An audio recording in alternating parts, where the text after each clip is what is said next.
What's up, guys? Welcome back to Let's Play Bioshock 2. So, we are just about done with this first little sister here in Siren Ally.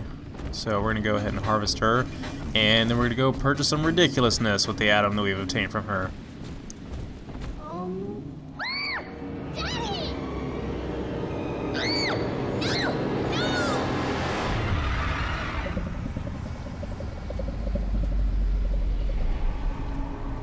Never gets old.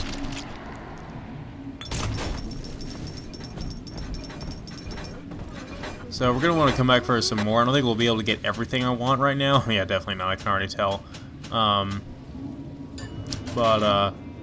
mentioned what most of these already do in the previous video. But I want to get another gene slot so I can equip Handyman, which is the one that I think is really good. I explained what it did in the last video, or whenever we got it, actually. And now I want to test out the Tier 2 plasmids, if I can get as many as I can. Right now I only got Incinerate 2. We might have already gotten Electrical 2, I'm not sure. But I want to demonstrate it. Basically all the changes, in addition to additional damage, is the ability to charge it up for a ridiculous amount of damage, as we're going to see right here.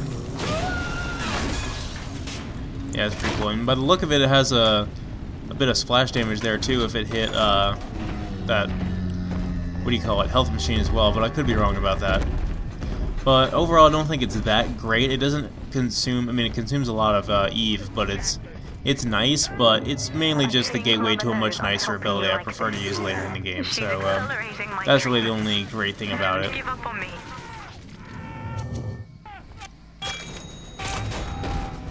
But you have to go up every tier to get to the really good part, so.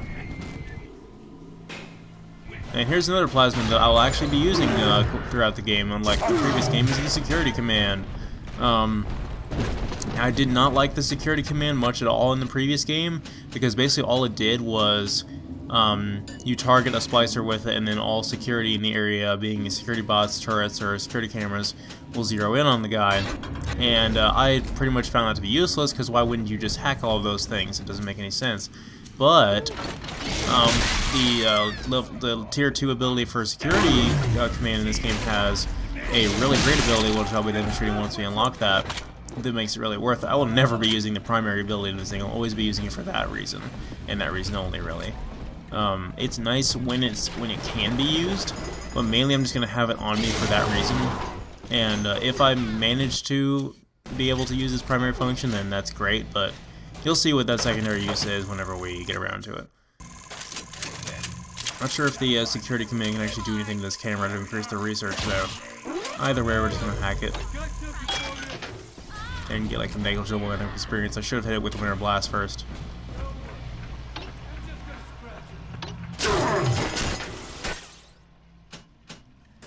But yeah, and after we get some more Atom from the remaining little sisters in this level, I will definitely want to get some more plasma slots so we can have all of these equipped at once.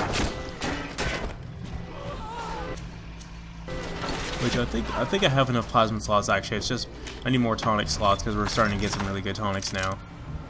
But it's actually a very deadly combination security command with the Handyman tonic, and I'll go over that again when we get to the level 2 security command.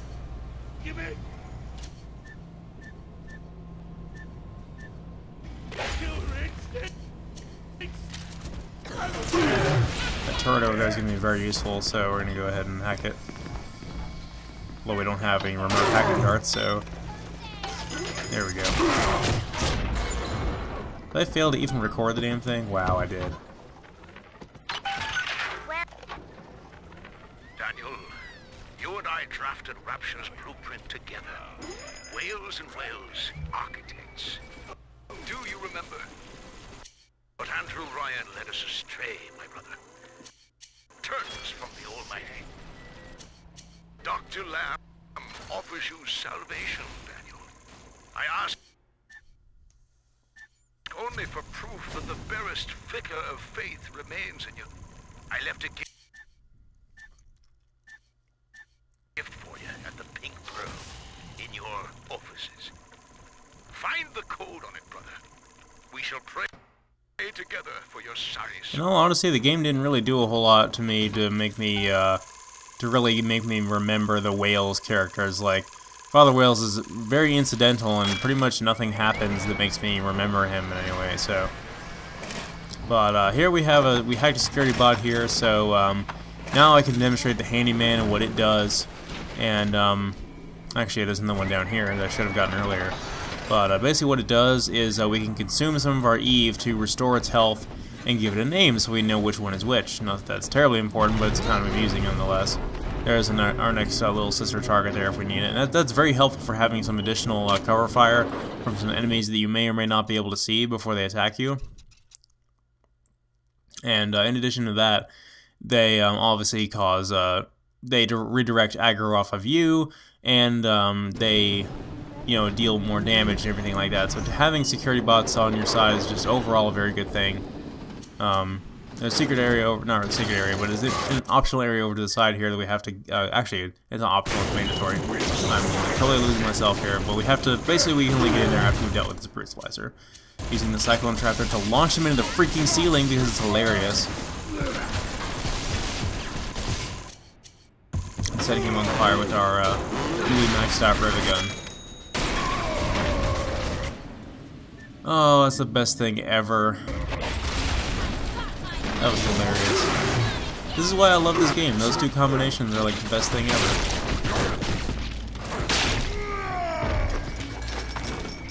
This game does have its moments.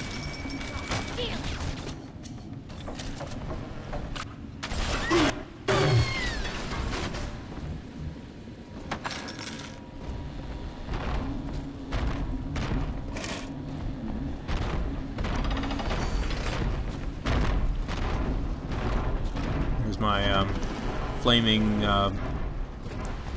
cyclone trap back there again. So in here we're going to get a new weapon. It is a spear gun, or I guess it would be a harpoon launcher to make sense for the underwater setting. And it's basically the equivalent of the crossbow in this game. It's a new replacement for the crossbow. And this weapon is just simply barbaric. Like, this thing is ridiculous. Look at the size of the spears on these things. And as you can see, people have been impaled to the walls with them. As I'm going to demonstrate here, if I can get a clear shot. The zoom on it is not great, although there is a zoom enhancement, I think, just like the, it's not a significant zoom enhancement, but basically the crossbow it's kind of how it is in Half-Life 2, where it's basically the closest thing to a sniper rifle we have, kind of. Although, like I said, it's not really that great for that. I liked the crossbow a little bit better, just because of its alternate ammo types and how obscenely powerful it was.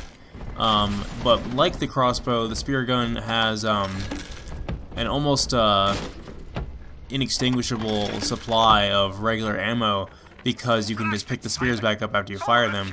And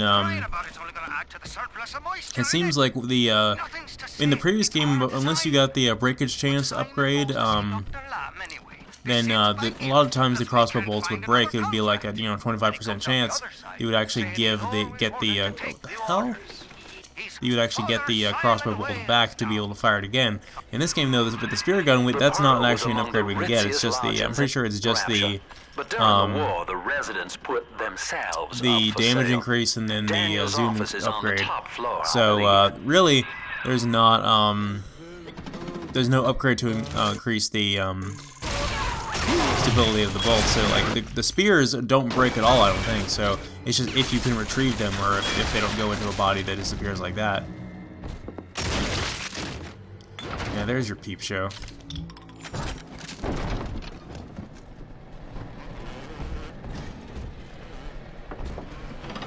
So we can tell what was going on right here.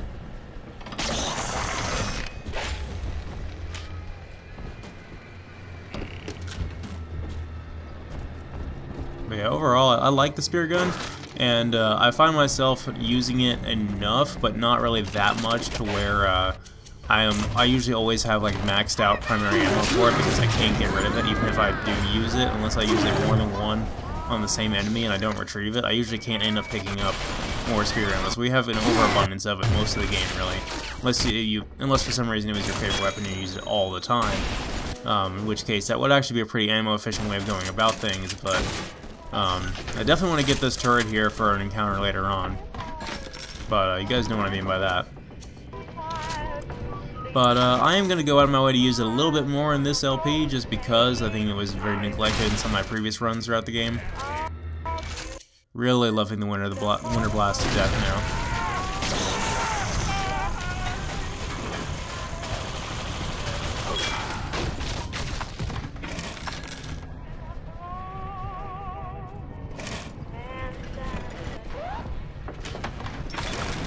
Having those security bots do half my work is also really nice.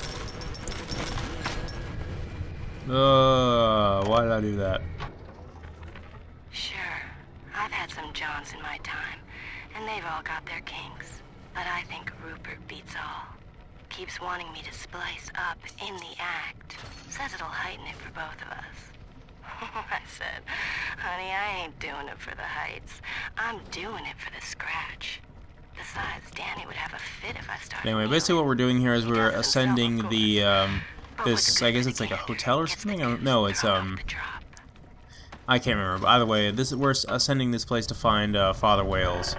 Or, his son, whichever comes first. There's the bastard. Yeah, it's Simon Wales.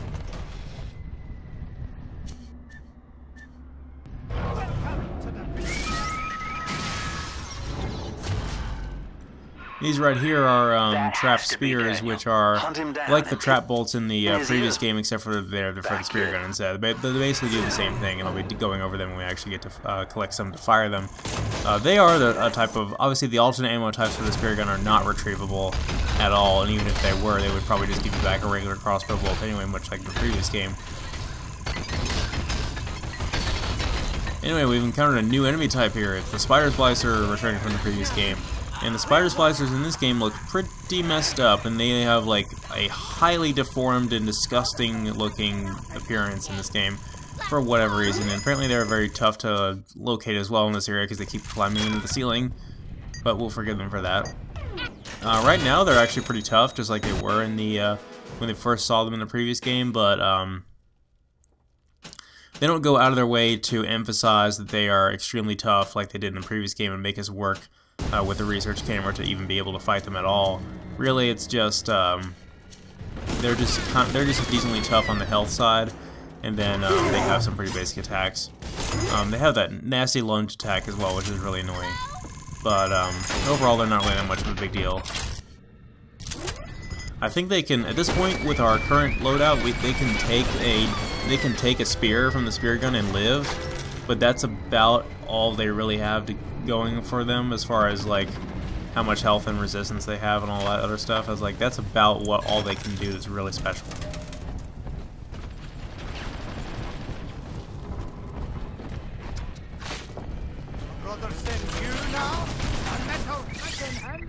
That was nice. But since we have the handyman, I actually didn't do much. Actually, yeah, never mind. I was gonna say it didn't do any damage, but obviously it did. I think we just have to have it activated to do any repairs to it. I'm just not even caring that the Spider Splicer is kicking me in the face, you know? Simon and I designed cathedrals together. But I was the black old sheep back there, never believing a word of the Jesus bollocks myself. Then Andrew Ryan says he wants whales. Let's see, can I get away with hacking this safe? A cathedral with no god. And you unfortunately can't freeze saves in this game to reduce the hacking speed like you can most other hacking things in both the previous game and in this one. I'm not sure, I don't remember if you could hack saves in the previous game though. Thinks he's saving souls. Uh... Other whales. Ha! Can you believe I shared a womb with such a slap?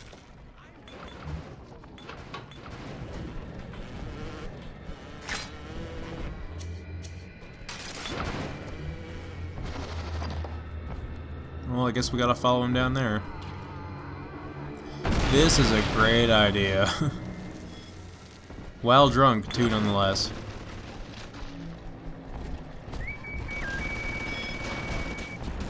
There's some more turrets on the end of that hall down there. We're gonna have to go probably auto-hack them. Or just blow them up to get the research. Whichever comes first.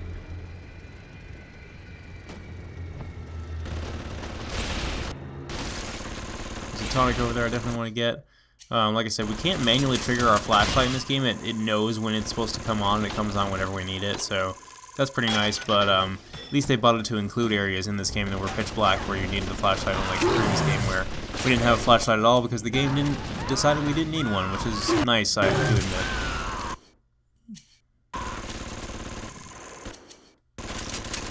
Dang, I'm getting a crap ton of research on this thing. You can actually see the research bar in the corner there maxing out. That's really nice. That was fantastic, actually.